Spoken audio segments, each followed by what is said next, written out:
Nature secret kitchen में आप सभी का स्वागत है। आज हम एगलेस वनीला स्पॉन्ज केक बनाएंगे। आइए देखते हैं इसको बनाने के लिए हमें किन सामग्री की आवश्यकता होगी। आज हम बेस बनाएंगे केक का। जैसे बेस के ऊपर ही केक की फ्रॉस्टिंग की जाती है, यानी कि बटर क्रीम्स लगा के केक को तैयार किया जाता है। तो इसे हम ड्राई केक या टी केक भी कह सकते हैं। तो आज हम वनीला स्पॉन्ज केक बनाएंगे और उसी वनीला स्पॉन्ज के बैटर से हम एक फ्लेवर का ब्लूबेरी टी केक बना के तैयार करेंगे। वनीला स्पॉन्ज केक की रेसिपी एगलेस है और मैं आपको बिल्कुल परफेक्ट मेजरमेंट के साथ इस रेसिपी को शेयर कर रही हूँ, जिससे कि आपका स्पॉन्ज भी मेरी तरह से बहुत ही अच्छा और परफेक्ट बने। जनरली घरों में वेइंग मशीन नहीं होती है, इसलिए मैं सारा मेजरमेंट जो है वो केक को कप्स के थ्रू दे रही हूँ। यहाँ पे बेकिंग कप्स हैं, इसके द्वारा मैंने सारा मेजरमेंट बताया है। इस केक को बनाने के लिए टोटल मैंने 455 ग्राम मैदा ली है। टोटल 455 ग्राम मैदा को मैंने 3 कप मेजर में लिया है। पहले मैंने 1 कप मैदा ली है जो कि 250 ग्राम आई है। उसके बाद मैंने 1/3 कप लिया है जिसमें 80 ग्राम मैदा आई है। फिर मैंने 1.5 कप लिया है जिसमें 125 ग्राम मैदा आई है। इसके बाद यहाँ पे मैंने पिसी चीनी का इस्तेमाल किया है। आप मेरी वीडियो में अच्छे से देख सकते हैं। पाउडर शुगर का, जो कि मैंने घर में नॉर्मल शुगर को महीन मिक्सी जार में पीस लिया था। ये टोटल हमारी 370 ग्राम है। पाउडर शुगर को भी मैंने कप में पहले 250 ग्राम के कप में लिए, फिर 80 ग्राम के कप में लिए, फिर मैंने 80 ग्राम में ही हाफ में ली है, यानी 40 ग्राम। तो टोटल हमारी 370 ग्राम यहाँ पे पाउडर शुगर है। मैदा और चीनी को अच्छे से एक बड़े बर्तन में हम छान लेंगे। मैंने एक अलग बर्तन में मेल्टेड घी ले लिया है, ये 125 ग्राम है। उसके बाद मैंने इसमें 125 ग्राम फ्रेश दही ऐड किया है। इन दोनों चीजों को अच्छे से मिक्स करना है। हम घी और दही को अलग मिक्स कर रहे हैं और हम मलाई को और दूध को गर्म करके अलग मिक्स करेंगे, जिससे कि मलाई की जो कंसिस्टेंसी है वो दूध में अच्छे से मिक्स हो पाए। अब आप देख सकते हैं कि यहाँ पे मैंने बटर और दही को मिक्स कर लिया है। अब मैंने एक अलग बर्तन में मलाई ले ली है। ये हमारी 125 ग्राम मलाई है और इसमें मैंने 200 मिलीलीटर दूध ले लिया है। ये फुल फैट का मिल्क है और इसे हम हल्का सा गर्म करेंगे, जिससे कि हमारी मलाई दूध में अच्छे से मिक्स हो जाए। मेरी वीडियो में देख सकते हैं कि मलाई दूध में अच्छे से मिक्स हो गई है। मैंने चम्मच की सहायता से उसे मिक्स कर दिया है। इसी हमारी मलाई दूध में मेल्ट हो जाएगी तो हम इसे रई से अच्छे से चला देंगे। अब हम जो ड्राई हमारा सब सामान है उसमें दोनों लिक्विड्स को ऐड करेंगे। सबसे पहले हम जो घी और दही का मिक्सचर है वो ऐड करेंगे। उसके बाद हम दूध और मलाई वाला मिक्सचर ऐड करेंगे और फिर अपने केक के बैटर को तैयार करेंगे। जनरली घरों में इलेक्ट्रिक बीटर नहीं होता है, तो मैं ये स्पॉन्ज केक हैंड विस्क के द्वारा ही बना के दिखा रही हूँ। मैंने हैंड विस्क ले लिया है और मैंने इस बैटर को एक ही डायरेक्शन में अच्छे से केक को मिक्स किया है। आपको एक बात बताना चाहती हूँ कि पहले मैं ये केक अपना एयर फ्रायर में बना के तैयार करना चाहती थी, क्योंकि मैंने इसे अभी परचेज किया था। उसमें लिखा हुआ था कि आप इसमें केक भी अच्छे से बना सकते हैं। एयर फ्रायर में केक बेक नहीं हो सकता है। मैं आगे अपनी वीडियो में दिखाऊंगी कि रीज़न क्या है। आप मेरी वीडियो में अच्छे से देख सकते हैं कि हमारा लम्प फ्री बैटर बनके तैयार हो चुका है। हमारी मैदा, चीनी, मलाई, घी, दूध सब अच्छे से मिक्स हो जाएगा। इसके बाद हम एक कटोरी ले लेंगे। उसमें हम 1 टीस्पून बेकिंग सोडा लेंगे, 1 टीस्पून बेकिंग पाउडर लेंगे और 1 टीस्पून हम इनो लेंगे। अब इसके बाद इसमें हम 1 टेबलस्पून व्हाइट विनेगर डाल देंगे। ये सब मैंने बेकिंग स्पून्स के मेजरमेंट ही लिए हैं। उसको भी हम फिर अपने बैटर में मिक्स कर देंगे। तीनों चीज़ों में जब हम व्हाइट विनेगर डालेंगे तो उसे तुरंत ही अपने केक मिक्स में मिक्स करेंगे। आप देख सकते हैं कि वो मिक्सचर कितना ही फ्लफी हो जाएगा। तो ये प्रोसेस हमें बहुत जल्दी करना है, जिस समय हम इसे बेक करने के लिए तुरंत लगा रहे हो, और वो हमारे केक को बिल्कुल फ्लफी टेक्सचर दे देगा। ये प्रोसेस हमें पहले से करके नहीं रखना है। इसके बाद यहाँ पे मैंने 1/2 टीस्पून वनीला फ्लेवर ऐड किया है, क्योंकि हम वनीला स्पॉन्ज बना रहे हैं। वनीला स्पॉन्ज से ये होता है कि हम वनीला स्पॉन्ज को किसी भी फ्लेवर में ऐड ऑन कर सकते हैं, और ये एक बेसिक केक की रेसिपी है जिससे आप कई सारे फ्लेवर्स बना के तैयार कर सकते हैं। अब आप देख सकते हैं कि मेरा जो केक बैटर है वो किस तरह का है, और जो मैंने मेजरमेंट दिया है बिल्कुल परफेक्ट है। आप इतनी ही मात्रा में दूध, मलाई, घी सब चीज डालें। अब आप देख सकते हैं कि मेरा बैटर बनके तैयार हो चुका है और इसकी कंसिस्टेंसी बिल्कुल परफेक्ट है। यदि आपको लगता है कि बैटर थोड़ा गाढ़ा है तो इसमें 20 से 30 ml दूध आप ऐड कर सकते हैं। अगर इसकी कंसिस्टेंसी को ध्यान में रखकर ही एक्स्ट्रा दूध ऐड करें। ये रेसिपी मैंने बिल्कुल परफेक्ट मेजरमेंट के साथ शेयर की है। इधर मैंने एयर फ्रायर को अपना प्री हीट होने रख दिया है। अब हमें जिसमें केक बेक करना है उसमें पहले हम नीचे मेल्टेड घी लगा लेंगे ब्रश से। उसके बाद हम थोड़ी सी मैदा डस्ट करेंगे। आप देख सकते हैं मेरी वीडियो में कि किस तरह से मैं बेकिंग जो टिन है केक का उसको कैसे तैयार कर रही हूँ। यदि बेकिंग पेपर हो तो आप बेकिंग पेपर को लगा के भी केक टिन तैयार कर सकते हैं, मगर यहाँ पे मैं घर के बेसिक सामानों से ही केक को बना के तैयार करके दिखा रही हूँ कि हम घर के बेसिक सामानों से ही बहुत फैंसी केक बना के घर में तैयार कर सकते हैं। तो आप मेरी वीडियो में अच्छे से देख सकते हैं कि पहले मैंने टिन पे घी अप्लाई किया था, उसके बाद मैंने मैदा चारों कॉर्नर्स में लेके अच्छे से डस्ट करके केक टिन को बिल्कुल मैदा से कवर कर लिया है। इसके बाद मैंने इसमें अपना आधा बैटर डाला है, क्योंकि मैं आधा अपना केक एयर फ्रायर में बेक करूंगी। मैंने एयर फ्रायर पहले से प्री हीट कर रखा था। अब मैंने इस टिन को एयर फ्रायर में रख दिया है, आप मेरी वीडियो में देख सकते हैं। और इसके बाद अपना एयर फ्रायर हम सेट करेंगे। यहाँ पे मैंने एयर फ्रायर को 180 डिग्री सेल्सियस पे 16 मिनट के लिए लगाया है पहले, और इसके बाद हम अपना केक चेक करेंगे।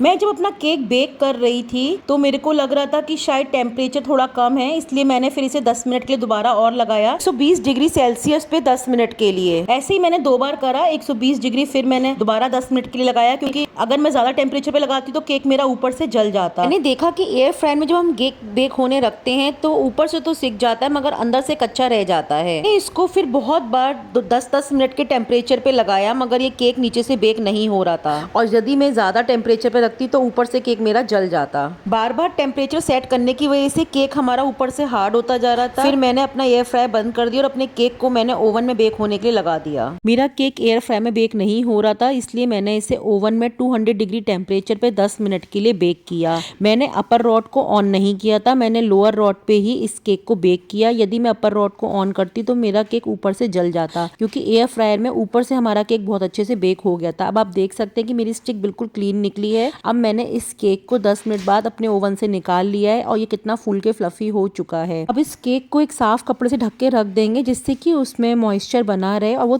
सॉफ्ट बना रहे। अब आप देखेंगे जब हमारा केक थोड़ा ठंडा हो गया, मैंने कपड़े से हटाया तो हमारा केक बिल्कुल बनके तैयार हो चुका था, मगर थोड़ा सा ये बैठ गया था क्योंकि हमने इसका टेम्परेचर चेंज किया था। यदि हम ओवन से केक का टेम्परेचर चेंज करते हैं, इसे तो हमने एयर फ्रायर से हटा के ओवन में डाला है, तो थोड़ा सा केक का टेक्सचर बदल जाता है। हमारा जो हाफ बैटर बच गया था उसे मैंने दूसरे टिन में डाल दिया है। उस टिन को भी मैंने पहले घी लगा के ऊपर से मैदा डस्ट करके तैयार कर लिया था। इसके बाद मैंने अपना बचा हुआ बैटर डाल दिया। इसके बाद इसे हम ब्लूबेरी फ्लेवर में बना रहे हैं, तो मैंने यहाँ पे ब्लूबेरी जैम को डाल दिया। आप मेरी वीडियो में देख सकते हैं कि किस तरह से मैंने ब्लूबेरी जैम इसमें डाली है, और मैं एक स्टिक की सहायता से इसमें सुरिल डिजाइन क्रिएट कर रही हूँ। मैं आपको यहाँ पे एक बात बताना चाहती हूँ कि जो वनीला स्पॉन्ज केक की रेसिपी जो मैंने दी है, ये रेसिपी बहुत ही वर्सेटाइल है। आप किसी भी फ्लेवर में इस केक को बना के तैयार कर सकते हैं। मैं यहाँ पे आपको ब्लूबेरी जैम केक बना के दिखा रही हूँ कि मैंने यहाँ पे इसमें ब्लूबेरी जैम का फ्लेवर ऐड किया है, और फिर हमारा ब्लूबेरी जैम का केक बन के तैयार हो जाएगा।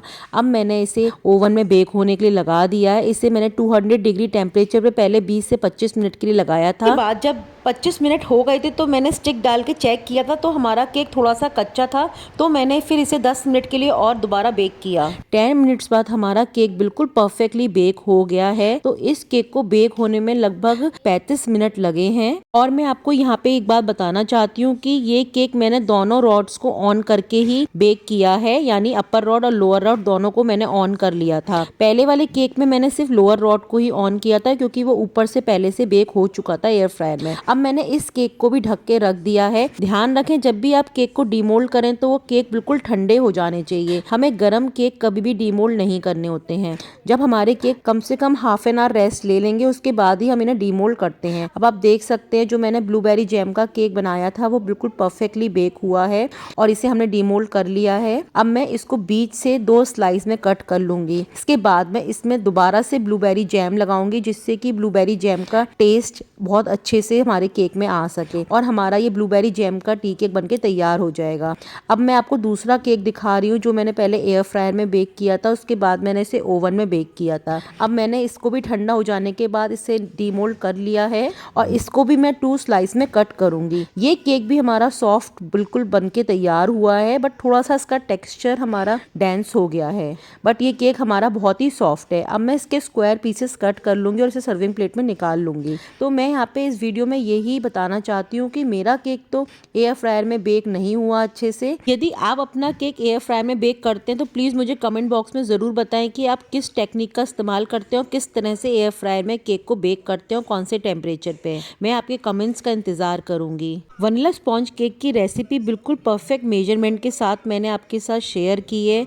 इस रेसिपी से आप कई सारे फ्लेवर्स के केक बना के तैयार कर सकते हैं, और इस रेसिपी को मैंने बेसिक कप के मेजरमेंट्स के थ्रू आपको दिया है। अब मैं आपको अपना ब्लूबेरी जैम केक दिखा रही हूँ, जिसे मैंने 2 स्लाइसेस में कट कर लिया था। अब मैं इसमें दोबारा से ब्लूबेरी जैम को लगा रही हूँ, जिससे कि ब्लूबेरी जैम का टेस्ट आ सके अच्छे से। अब आप देख सकते हैं कि मेरे केक में कितनी जाली पड़ी है।